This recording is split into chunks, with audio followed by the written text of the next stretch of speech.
आकाशवाणी गोरखपुर से प्रादेशिक समाचार।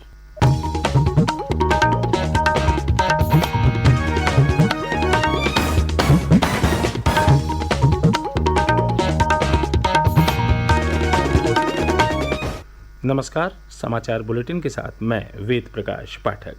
पहले मुख्य समाचार। प्रदेश में विधान परिषद के स्थानीय प्राधिकारी निर्वाचन क्षेत्रों की 27 सीटों पर मतगणना आज शाम तक आएंगे सभी नतीजे।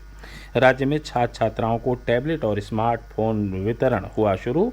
सरकार 100 दिनों में 9,74,000 युवाओं को टैबलेट और स्मार्टफोन करेगी वितरित। भीषण गर्मी के बीच बिजली की मांग बढ़ी। विद्युत विभाग बिजली की पर्याप्त आपूर्ति कर रहा है सुनिश्चित। और राज्य के सभी नगर निकायों में 15 अप्रैल से 60 दिनों का विशेष स्वच्छता अभियान चलाया जाएगा।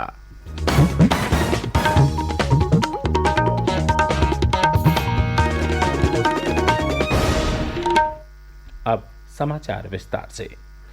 प्रदेश में विधान परिषद के स्थानीय प्राधिकारी निर्वाचन क्षेत्रों की 27 सीटों के चुनाव नतीजे आज घोषित किए जाएंगे। मतगणना अब से कुछ देर बाद 8 बजे से शुरू होगी। विधान परिषद के स्थानीय प्राधिकारी निर्वाचन क्षेत्रों की कुल 36 सीटों के लिए मतदान होना था, जिनमें 9 सीटों पर भारतीय जनता पार्टी के उम्मीदवार निर्विरोध निर्वाचित हुए हैं। मुख्य निर्वाचन अधिकारी अजय कुमार शुक्ला ने बताया कि सभी परिणाम शाम तक आ जाएंगे। जिन 27 सीटों के चुनाव नतीजे आएंगे वो हैं गोरखपुर महाराजगंज, देवरिया, बलिया, गोंडा, फैजाबाद, बस्ती सिद्धार्थनगर, मुरादाबाद बिजनौर, रामपुर बरेली, पीलीभीत शाहजहांपुर, सीतापुर, लखनऊ उन्नाव, रायबरेली, प्रतापगढ़, सुल्तानपुर, बाराबंकी, बहराइच, आजमगढ़ मऊ, गाजीपुर, जौनपुर, वाराणसी, इलाहाबाद, झांसी जालौन, ललितपुर, कानपुर फतेहपुर, इटावा फर्रुखाबाद, आगरा फिरोजाबाद, मेरठ गाजियाबाद और मुजफ्फरनगर सहारनपुर। विधान परिषद में सदस्यों की कुल संख्या 100 है, जिनमें इस समय भाजपा के 35 सदस्य हैं।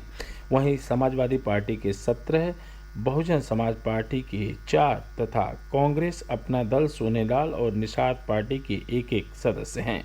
वर्तमान में विधान परिषद में 37 सीट रिक्त हैं। मुख्यमंत्री योगी आदित्यनाथ ने कल नई दिल्ली में राष्ट्रपति रामनाथ कोविंद से शिष्टाचार भेंट की। श्री योगी प्रधानमंत्री नरेंद्र मोदी और गृह मंत्री अमित शाह से भी मिले। उनके साथ उप मुख्यमंत्री केशव प्रसाद मौर्य और ब्रजेश पाठक भी उपस्थित रहे। प्रधानमंत्री श्री मोदी ने अपने ट्वीट संदेश में कहा कि मुख्यमंत्री योगी आदित्यनाथ और उप मुख्यमंत्रियों के साथ भेंट के दौरान राज्य की प्रगति को लेकर कई विषयों पर चर्चा हुई। उन्होंने कहा कि जनहित और देश हित के प्रति योगी आदित्यनाथ सरकार की दृढ़ इच्छा शक्ति उत्तर प्रदेश के विकास को नया आयाम देगी। प्रदेश के उच्च शिक्षा मंत्री योगेंद्र उपाध्याय ने कल लखनऊ के आईटी कॉलेज में 1463 विद्यार्थियों को टैबलेट और स्मार्टफोन वितरित किए। इस अवसर पर अपने संबोधन में उन्होंने कहा कि स्मार्टफोन और टैबलेट मिलने से छात्र छात्राओं की शिक्षा कोरोना जैसी आपदा में भी प्रभावित नहीं होगी। उन्होंने कहा कि टैबलेट और स्मार्टफोन वितरण सरकार की प्राथमिकता में है और सरकार अपने शुरुआती 100 दिनों में 9,74,000 युवाओं को टैबलेट और स्मार्टफोन वितरित करेगी। राज्य के सभी जिलों में आगामी 21 अप्रैल को अप्रेंटिसशिप मेलों का आयोजन किया जाएगा।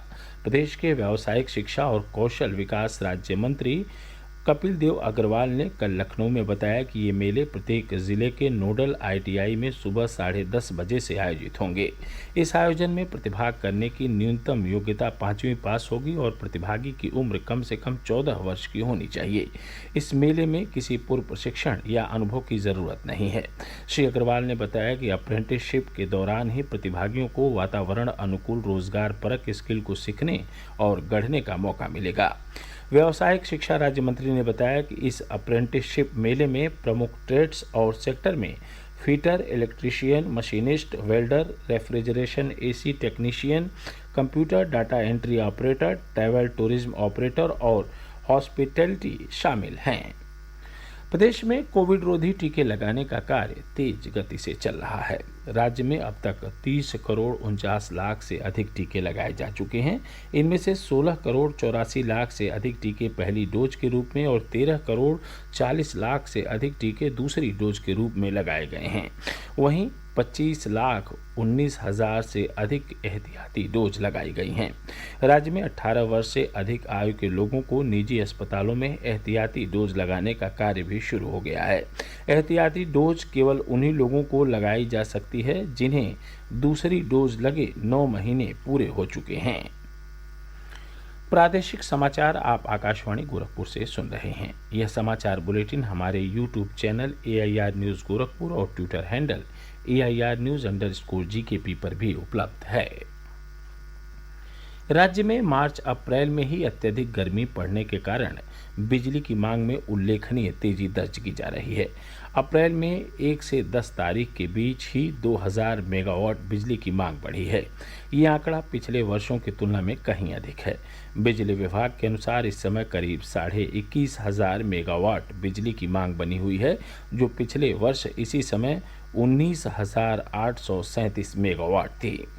विद्युत विभाग रिकॉर्ड बिजली आपूर्ति सुनिश्चित कर रहा है। ऊर्जा मंत्री AK शर्मा ने कहा कि निर्बाध बिजली आपूर्ति के लिए सभी वितरण अधिकारी अपने कार्य क्षेत्रों में पूरी सजगता बरतें। उन्होंने कहा कि पावर कॉरपोरेशन स्तर से भी बिजली आपूर्ति के शेड्यूल की लगातार निगरानी की जाए। उन्होंने संबंधित अधिकारियों को रात में पेट्रोलिंग करने और 24 घंटे अपना मोबाइल फोन चालू रखने के निर्देश दिए हैं, जिससे बिजली आपूर्ति में बाधा पड़ने पर समय से सूचनाएं मिल सकें। प्रदेश के जल शक्ति मंत्री स्वतंत्र देव सिंह ने कहा है कि जल जीवन मिशन विकास को नई गति दे रहा है।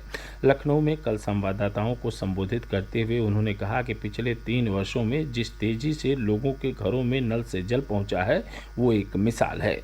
श्री सिंह ने कहा कि बुंदेलखंड में शुरू हो रही केन बेतवा लिंक परियोजना से इस क्षेत्र के लोगों के जीवन में बड़ा सुधार आएगा। प्रदेश के सभी नगर निकायों में 15 अप्रैल से 15 जून तक 60 दिवसीय विशेष स्वच्छता अभियान चलाया जाएगा। इसके तहत नगर निकायों में नगरीय सुविधाएं बढ़ाने और शहरों को स्वच्छ और सुंदर बनाने पर जोर होगा।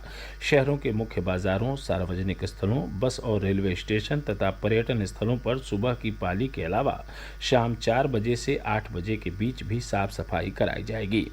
प्रदेश के नगर विकास विभाग ने नगर निकायों को 12 सूत्रीय कार्यक्रम के तहत शहरों को स्वच्छ बनाने के लिए कार्य करने को कहा है। समाज सुधारक महात्मा ज्योतिबा फूले की जयंती कल मनाई गई। महात्मा फूले ने देश में जाति प्रथा को समाप्त करने की दिशा में उल्लेखनीय कार्य किया था। प्रधानमंत्री नरेंद्र मोदी ने कहा कि श्री फूले को सामाजिक न्याय का पक्षधर होने के लिए याद किया जाता है। उन्होंने कहा कि महात्मा फूले एक बहुआयामी व्यक्तित्व के धनी थे। मुख्यमंत्री योगी आदित्यनाथ ने भी महात्मा फूले को श्रद्धांजलि अर्पित की। उन्होंने कहा कि महात्मा ज्योतिबा फूले अद्भुत विचारक और प्रखर समाजसेवी थे, जिन्होंने वंचितों, शोषितों और महिलाओं के सशक्तिकरण के लिए अपना पूरा जीवन अर्पित कर दिया। गोरखनाथ मंदिर के सुरक्षा कर्मियों पर हमले के आरोपी मुर्तजा अब्बासी को कल आतंक रोधी दस्ते ATS ने गोरखपुर न्यायालय में पेश किया। न्यायालय ने उसकी पुलिस हिरासत की अवधि 16 अप्रैल तक बढ़ा दी है। इससे पहले उसे 7 दिन की पुलिस हिरासत में रखा गया था। मुर्तजा की पेशी के मद्देनजर गोरखपुर न्यायालय में सुरक्षा के कड़े प्रबंध किए गए थे।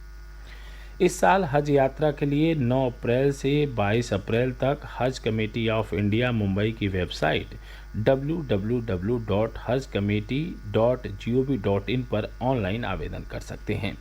उत्तर प्रदेश राज्य हज समिति के कार्यपालक अधिकारी राहुल गुप्ता ने बताया कि दिशा निर्देशों के अनुसार 30 अप्रैल 2022 को जो आवेदक 65 साल से ज़्यादा उम्र के होंगे, उन्हें हज यात्रा के लिए पात्र नहीं माना जाएगा। प्रदेश में भीषण गर्मी का दौर जारी है। अधिकांश जिलों में अधिकतम तापमान 42 डिग्री सेल्सियस से अधिक दर्ज किया जा रहा है। न्यूनतम तापमान भी औसत से अधिक रह रहा है। मौसम विभाग के अनुसार आने वाले दिनों में भी गर्मी से राहत नहीं मिलेगी तथा मौसम शुष्क बना रहेगा। और अंत में इस बुलेटिन के प्रमुख समाचार एक बार फिर। प्रदेश में विधान परिषद के स्थानीय प्राधिकारी निर्वाचन क्षेत्रों की 27 सीटों पर मतगणना आज शाम तक आएंगे सभी नतीजे। राज्य में छात्र छात्राओं को टैबलेट और स्मार्टफोन वितरण हुआ शुरू। सरकार 100 दिनों में 9,74,000 युवाओं को टैबलेट और स्मार्टफोन करेगी वितरित। भीषण गर्मी के बीच बिजली की मांग बढ़ी। विद्युत विभाग बिजली की पर्याप्त आपूर्ति कर रहा है सुनिश्चित। और राज्य के सभी नगर निकायों में 15 अप्रैल से 60 दिनों का विशेष स्वच्छता अभियान चलाया जाएगा। इसी के साथ प्रादेशिक समाचारों का बुलेटिन यहीं समाप्त हुआ। नमस्कार।